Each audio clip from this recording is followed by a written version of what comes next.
like I see it right I saw that picture. there. If you look really close, there's a bunch of women sitting right outside a little pit where a whole bunch of children are buried. And so the women are crying and they're like burying their dead children. And then on the other side, there's all kinds of other symbolistic things. And then there's a second mural that is just utopia.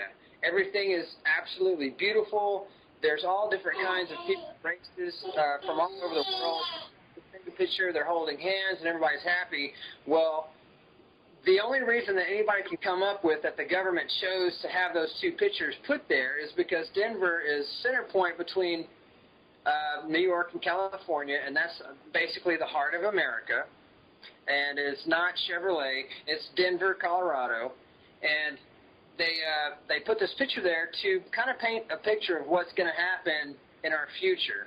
And so that's what the big controversy is. And I thought what better way to add it into a zombie apocalypse book than to have it happen inside the Denver airport. And so this is incredible. I'm looking at these murals right now, and it is incredible.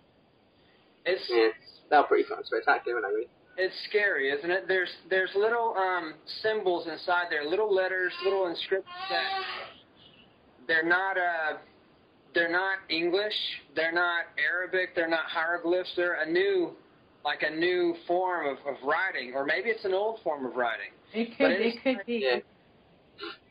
Inside the blog, the very last, well, actually the second to the last post, part 2,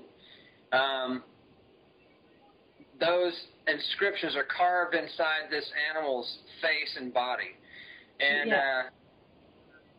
so that's how I'm trying to bring that whole thing together. But at the end of it, Lord Micah came in, and his daughter Isabel saved the day, and all kinds of stuff went down, and they escaped with most, if not all, of the children of the Matagorda ZFC. Well, I read that when I was reading about like the last one that you did, where you were talking about the carvings around the face. You had also mentioned that they were also seen on the signs previously for the college area. Inside another part of the story, in College Station is where Loki comes from, and that's where his headquarters was set up. And while he was there, he was gathering information because Loki is head of the Gypsy Group.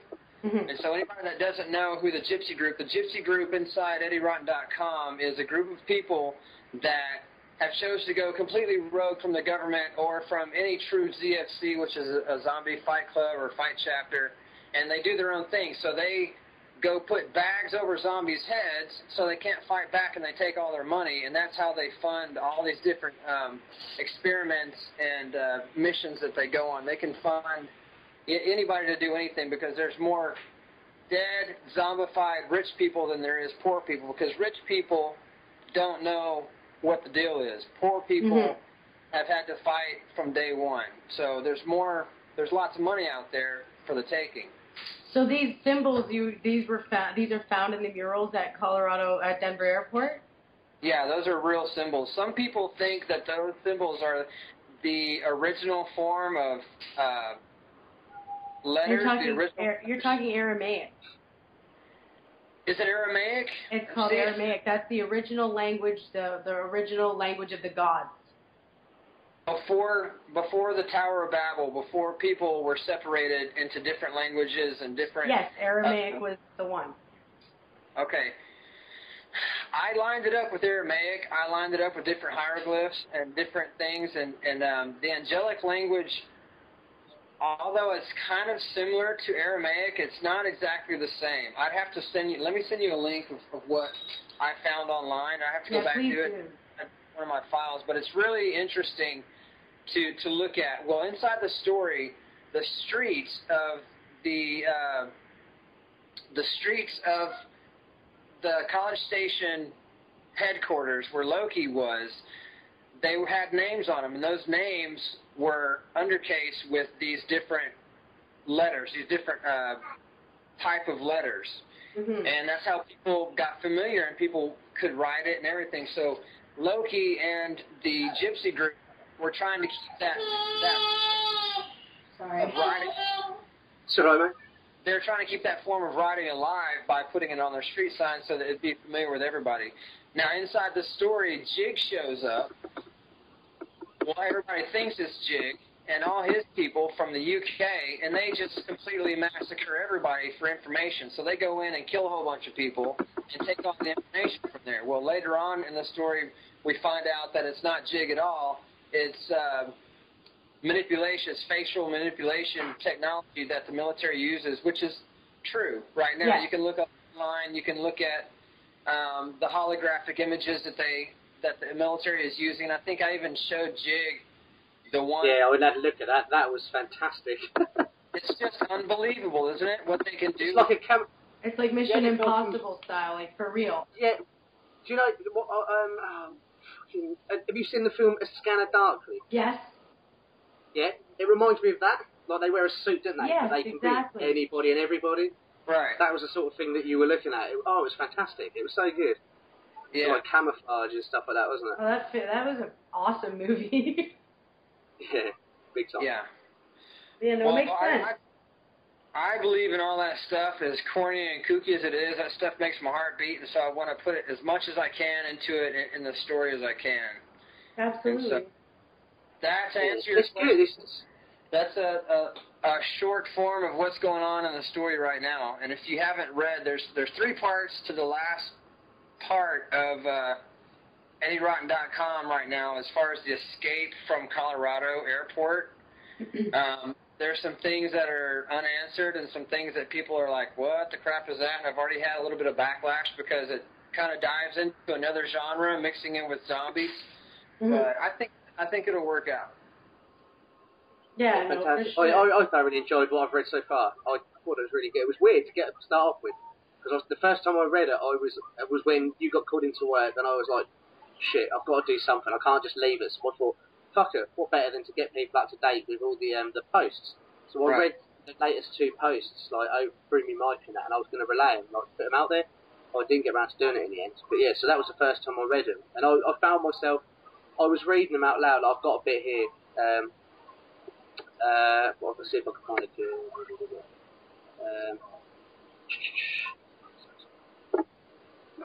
Yeah, here we go. I'll read this, but this is what I was doing. I was going, Izzy and Lord Mikey got to their stomachs and peered over the ledge of what used to be a walkway.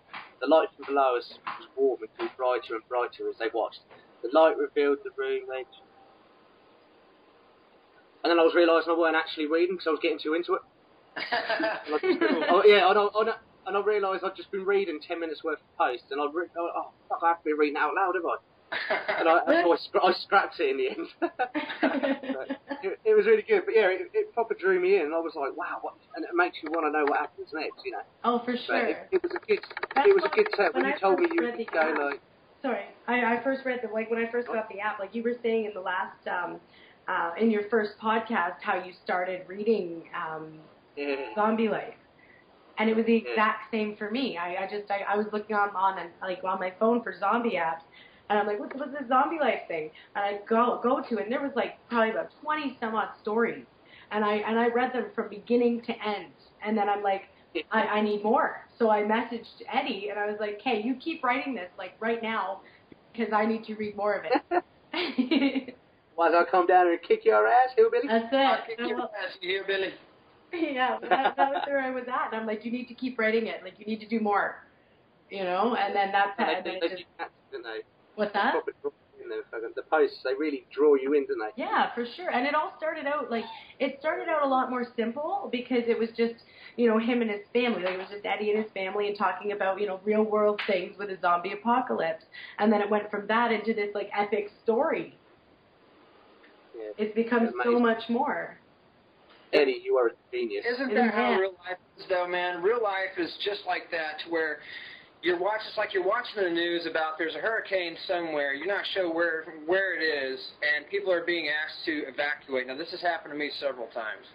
So I'm watching the news. There's a hurricane somewhere, and you get drawn in emotionally because, man, some of these people actually have to get up and leave where they're at, and then you find out that one of the zip codes that's included inside this area of evacuees is yours. And so now you have to go get your family and tie everybody together, hold hands, get inside a car and see how far you can make it before, Before shit hits the fan. You run out of gas, out of water, and that's happened to us in Texas 2 or 3 times since I've lived here. And so that's kind of where I want the blog to go, or the story to be, is to give somebody that emotion that they can feel like this could actually happen if it's not already happening. You know? Exactly. And we're not that far off from a zombie apocalypse. It's not what people think it is. Like, I talk about it and people think I'm crazy. And I'm like, I'm not talking about reanimated people that are like the dead that come alive. I'm talking about people that have mind manipulation and are all of a sudden, like, they lose all anything that makes them human and are left with a feral urge to maim, to destroy, and to follow. Like, obviously the government's going to have something to do with it because they have something to do with fucking everything. You know, and it'll be, what better way to, like, depopulate the world like they want to than to make them kill each other. And then you're going to be begging the government for help. Right. That's fair play. The government will be forced to help you. Well, they're going to be like, oh, you need me now. You know? You say that. The book, Zane Bradys, the book I'm going to be, like, talking a little bit about later on, his concept of what's happening, like, in his story, I think is phenomenal. The way he's got it all together, and he's done so much research into it. But the idea is that there's this virus going around. Doesn't necessarily, it ends up being called zombieitis, like, for short. But I'll read out the words he's put for it later. It's fantastic. But the idea is that it turns you into, it shuts off. I think I've got a bit written down here. Bear with me. It says, known physiological and neurological aspects of the disease shortly after infection. Subjects had immediate elevation in body temperature, as high as like 120 degrees Fahrenheit were recorded. In some cases, people were killed by the fever. Where is it? Increase in blood flow to the brain and elevated temperatures trigger an effect they call cranial tempering. It produces swelling in the front brain at the same time, saturating the midbrain and the hindbrain with excess blood.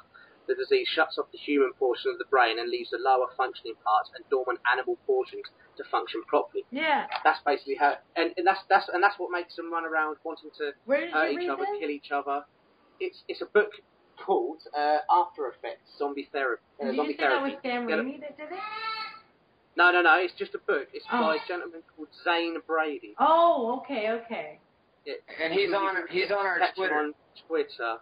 I think he's just at Zane Bradys, isn't he? But yeah, the concept of the book I'll tell you what, I'll do it now quickly while you're here. But basically, the story's about a Dr. Victor Frenzel, who's a zombie psychiatrist, or they call him the zombie shrink, and he's basically he's looking. I'm sure it's his wife got killed. I haven't got that far into it yet, but he's looking to avenge one of his family members, which is his wife, like, murdered. She got killed by a zombie. But he studies the after effects of a drug called benzomycin-3 VR, which is used as a cure for the virus that they called anthropophagic cerebromyces. And yeah, he basically studies the mental state of people who have been cured by the drug anthropophagic cerebromyces by benzomycin. So in this book, there's a drug that actually turns zombies back to normal? Yeah, that's the problem.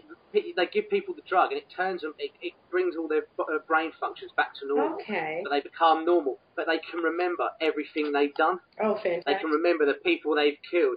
And the bit I'm reading about is about a woman called Angel, and she talks about how it happened. She was at work. She was in the elevator. She got to the top floor of her work, and she basically got attacked by zombies. She got bitten on the leg by one of her co-workers. Managed to get herself home.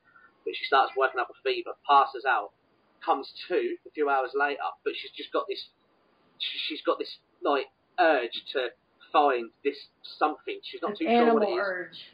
Yeah, this animal urge to go out and find this thing that she's craving, and she ends up, and I think it was a young boy or something, but she ends up just eating him. Wow, I want to read this book. Read it. That's as far as I've got at the moment. I'll read a bit more and hopefully do it. Can you send me a link to it? Yeah, it should be on. I'll have a look after we sort this out. It should be on Amazon.